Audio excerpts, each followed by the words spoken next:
ಲೋಕಸಭಾ ಚುನಾವಣೆ ಇನ್ನೇನು 2 ದಿನಗಳು ಬಾಕಿ ಇರುವಂತೆ ಅಫಜಲ್ಪುರ ತಾಲೂಕಿನಲ್ಲಿ ರಾಜಕೀಯವಾಗಿ ಮಹತ್ತರ ಬದಲಾವಣೆಗಳು ನಡೀತಾ ಇವೆ.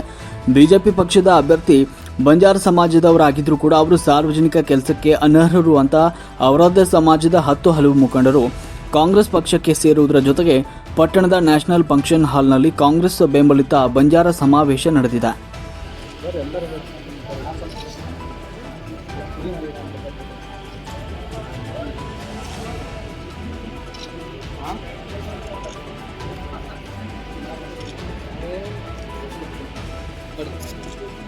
ಬರ್ಲಕ್ಕೆ ಕಾರಣ ಆಗಿದೆ. ಅದನ್ನ ಆ ಋಣ ತೀರಿಸೋ ಭಾಗ ಎಲ್ಲರ ಮೇಲೆ ಜವಾಬ್ದಾರಿ ಇರ್ತದೆ. ಇವತ್ತಿನ ದಿವಸ ನಾವು ಯಾರ್ಯಾರ ಮನೆಯಲ್ಲಿ ಒಂದು ಹೊತ್ತು ಊಟ ಮಾಡಿದೆವು ಅಂತಂದ್ರೆ ಅದು ಯಾವಾಗ ಋಣ ತೀರಿಸ್ಬೇಕು ಅನ್ನೋದು ಮನುಷ್ಯನಿಗೆ ಹೃದಯದಲ್ಲಿ ಹೊಡಿತಾ ಇರ್ತದೆ. ಹಾಗೆ ಇವತ್ತ ಕಾಂಗ್ರೆಸ್ ಪಕ್ಷದ ಆಗಿನ ಉಕ್ಕಿನ ರಾಣಿಯಾದಂಥ ಶ್ರೀಮತಿ ಇಂದಿರಾ ಗಾಂಧಿ ಅವರಾಗಲಿ, ದೇವರಾಜ ಅರಸರಾಗಲಿ, KT ರಾಠೋಡ್ ಅವರನ್ನ ಇವ್ರನ್ನೆಲ್ಲರೂ ನೆನೆಸ್ಕೊಂಡು ದಿನಾಂಕ ಏನು 7/5/2024 ಏನು ವೋಟ್ ಹಾಕೋ ದಿವಸದ ಅಲ್ಲಿ ಸೀರಿಯಲ್ ನಂಬರ್ 2 ಇದೆ. ಮೇಲ್ಗಡೆ ಬಿಜೆಪಿ ಅವ್ರದಿದೆ ಹೂವಿನ ಚಿನ್ನ, ಕೆಳಗಡೆ ನಮ್ಮ ಕೈ ಹಸ್ತದ ಚಿನ್ನ ಇದೆ.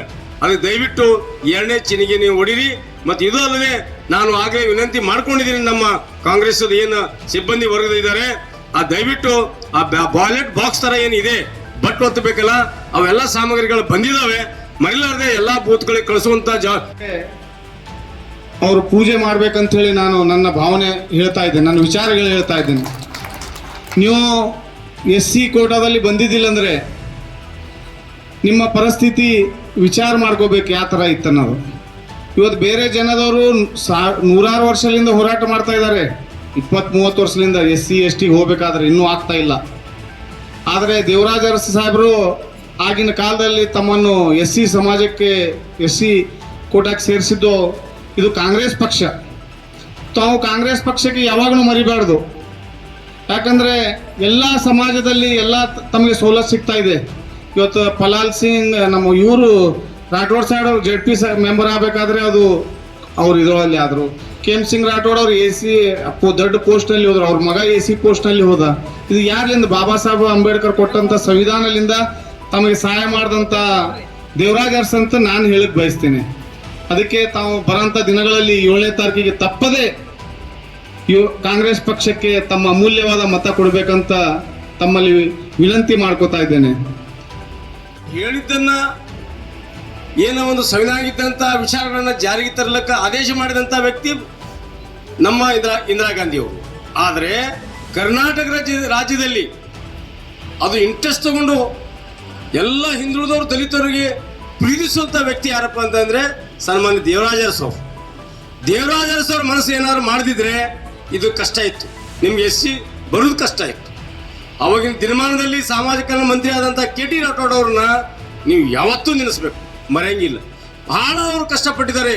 ದೇವರಾಜ ಅರಸು ಮುಖಾಂತರ ಇಂದಿರಾ ಗಾಂಧಿ ಅವರಿಗೆ ಹೇಳಿಸಿ ಇವ್ರು ನಿಮ್ಮನ್ನ ಸಂವಿಧಾನ ಒಂದು ಅಡಿಯಲ್ಲಿ ವಿಚಾರದ ಇಟ್ಕೊಂಡಿದ್ದನ್ನ ಚಾಚು ತಪ್ಪದೆ ನಿಮ್ಮ SC ಒಳಗೆ ಸೇರಿಸಿ ನಿಮ್ಗೆ ಇವತ್ತಿನ ದಿವಸ ಗುಡ್ಡಗಾಡದಲ್ಲಿ ನಿಂತ ಎಲ್ಲ ಜನರನ್ನ ಸಿಟಿಗೆ ಕರೆಸಿ ಇವತ್ತಿನ ಎಂಥ ಉನ್ನತ ಮಟ್ಟದಲ್ಲಿ ಈ ಬಂಜಾರ ಸಮಾಜದ ಜನ ಇವತ್ತ ವಿದ್ಯಾವಂತರಾಗಲಿ, ನೌಕರದಾರ ಆಗಲಿ, IPS ಆಫೀಸರ್ ಆಗಿದ್ದಾರೆ, KS ಆಫೀಸರ್ ಆಗಿದ್ದಾರೆ, ಜಿಲ್ಲಾ ಪಂಚಾಯತಿ ಏನಪ್ಪ ಅಂದ್ರೆ ಮುಖ್ಯ ಕಾರ್ಯನಿರ್ವಾಹಕ ಅಧಿಕಾರಿಗಳಾಗಿದ್ದಾರೆ, ಉಪ ಕಾರ್ಯನಿರ್ವಾಹಕ ಅಧಿಕಾರಿಗಳಾಗಿದ್ದಾರೆ. ಒಳ್ಳೆ ಉನ್ನತ ಮಟ್ಟದಲ್ಲಿ ಹುದ್ದೆಯಲ್ಲಿ ಇವತ್ತು ಬಂಜಾರ ಸಮಾಜ ಜನಾಂಗ ಇದೆ. ಇವತ್ತು ನಮ್ಮ ಇದಕ್ಕೆಲ್ಲ ಕಾರಣ ಏನಪ್ಪ ಅಂದರೆ ಕಾಂಗ್ರೆಸ್ ಪಕ್ಷ. ಅದಕ್ಕಾಗಿ ಈ ಕಾಂಗ್ರೆಸ್ ಪಕ್ಷ ನೀವು ಯಾವತ್ತೂ ಮರಿಬಾರ್ದು. ಇವತ್ತು ಉಮೇಶ್ ಜಾಧವ್ ಅವರು ಒಳ್ಳೆಯವರು, ನಾ ಕೆಟ್ಟರು ಅನ್ನಂಗಿಲ್ಲ, ಭಾಳ ಒಳ್ಳೆ ಉತ್ತಮವಾದಂಥ ಮನುಷ್ಯ. ಆದರೆ ಅವರು ಡಾಕ್ಟರೇ ಕೆಲಸ ಮಾಡೋಕ್ಕೆ ಫಿಟ್ ಇದ್ದಾರೆ, ಡಾಕ್ಟರ್ ವೃತ್ತಿ ಚೆನ್ನಾಗಿ ಮಾಡ್ತಾರೆ, ರೋಗಿಗಳನ್ನು ಚೆನ್ನಾಗಿ ಕಡಿಮೆ ಮಾಡ್ತಾರೆ. ಆದರೆ ಈ ರಾಜಕೀಯ ಪಾರ್ಲಿಮೆಂಟ್ ಆಗಲಿ ಶಾಸಕರಾಗಿ ಆಗಕ್ಕೆ ಲೈಕಿಲ್ಲ ಅಂತ ನಾನು ಹೇಳ್ತೀನಿ. ಯಾಕೆ ಹೇಳ್ತೀನಿ ಅಂತಂದರೆ ನಿಮ್ಮ ಬಂದಂಥ ಅನುದಾನದಲ್ಲಿ 12 ಕೋಟಿ ಅನುದಾನದಲ್ಲಿ ನೀವು 9 ಕೋಟಿ ವಾಪಸ್ ಕಳಿಸ್ತೀರಿ ಅಂತಂದರೆ ನಿಮ್ದು ಯಾವ ಥರ ಕೆಲಸ ಮಾಡೋ ಇಚ್ಛಾಶಕ್ತಿ ಇದೆ? ಬೇಜಾರು ಮಾಡ್ಕೋಬೇಡಿ, ನಾ ಹೇಳ್ತೀನಿ ಅಂತ. ಇದ್ದಾರೆ, ಅವರು ಡಾಕ್ಟರ್ ಇದ್ದಾರೆ, ಒಳ್ಳೆಯವರು ಇದ್ದಾರೆ, ಚೆನ್ನಾಗಿದ್ದಾರೆ. ಬಟ್ ಆದರೆ ಈ ನಮ್ಮ ಜನರಿಗೆ ನಿಮ್ಮ ಎಲ್ಲ ಜನ ಎಷ್ಟು ಸಲ ಬಂದರು, ಎಷ್ಟು ತಾಂಡಕ್ಕೆ ಬಂದರು? ಇವತ್ತಿನ ದಿವಸ ಅಳಗಿ ತಾಂಡದಲ್ಲಿ ಸೇವಾಲಾಲ್ ಸಮುದಾಯ ಭವನ ಇವತ್ತಿಗೂ ಪೂರ್ಣಗೊಂಡಿಲ್ಲ. ಮತ್ತು ಇದನ್ನು ಕಾಳಜಿ ತಗೊಳ್ಳೋರು ಯಾರು? ನಮ್ಮ ಮಕ್ಕಳಿಗೆ ನಾವು ಕಾಳಜಿ ಮಾಡದಿದ್ರೆ ಇನ್ನು ಯಾರು ಕಾಳಜಿ ಮಾಡಬೇಕು? ಮೊದಲು ಅಟ್ಟನೆ ಮಾಡ್ಬೇಕಲ್ಲ. ಬೇರೆ ಸಮಾಜಕ್ಕೆ ನಾವು ಮಾಡಿದ ವಿಳಂಬವಾಗಲಿ, ಬಟ್ ನಮ್ಮ ಸಮಾಜಕ್ಕೆ ನಾವು ಮಾಡಬೇಕಿಲ್ಲ. ಈ ರಿಸರ್ವೇಷನ್ ಕೆಟಗರಿ ಎದಕ್ಕೆ ತಂದಿರ್ತಾರೆ? ಆ ಪ್ರಾಂತದಲ್ಲಿ ಜನರಲ್ ಆರ್ಸ್ ಬಂದಂತ MLA ಆಗಲಿ MP ಗಳಾಗಲಿ ಸರಿಯಾದ ರೀತಿಯಲ್ಲಿ ಈ ಹಿಂದುಳಿದ ದಲಿತ ಮಂದಿನ ಸರಿಯಾಗಿ ನೋಡ್ಕೊಳ್ಳಲ್ಲ ಅನ್ನೋ ಭಾವನೆ ಇಟ್ಕೊಂಡೆ ಈ ರಿಸರ್ವೇಶನ್ ಮತಕ್ಷೇತ್ರ ಮಾಡಿರ್ತಾರೆ.